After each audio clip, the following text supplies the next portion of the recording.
Don Gosney. Thank you. You know, unless you're a MAGA-wearing Trump lover, it's likely that you already know that we've killed our planet and there's little chance for humanity.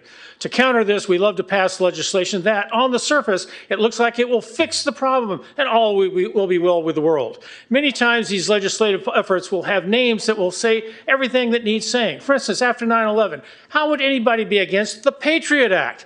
I mean, we're all patriots, aren't we? Well, most of us are. Or how about the big, beautiful bill?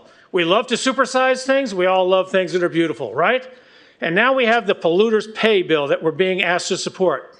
This has such a great name that as far as this council is concerned, it doesn't even warrant discussion. That's why it was put on the consent calendar, wasn't it?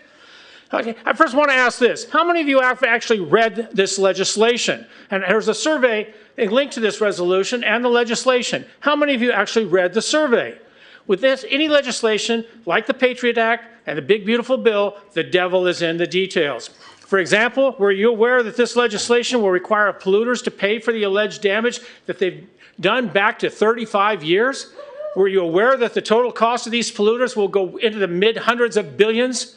Were you aware that this bill will require that 40% of the proceeds will go to disadvantaged persons? But there's no definition of what a disadvantaged person is. Is this another social giveaway program?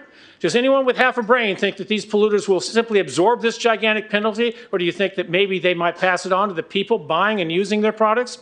And why do you suppose they use the phrase big polluters when they really mean oil companies, and they even admit it? Chevron, Chevron, Chevron. We hate Chevron, don't we? Just curious, why do they want to go after the manufacturers and totally ignore the people using these products, the people driving these gas guzzlers, the people that are creating more pollution than the ones making the products? And lastly, look at the survey and you'll see that the very people who will benefit from these hundreds of billions in penalties favor this 30% more than everyone else. Goes back to the social giveaway issue.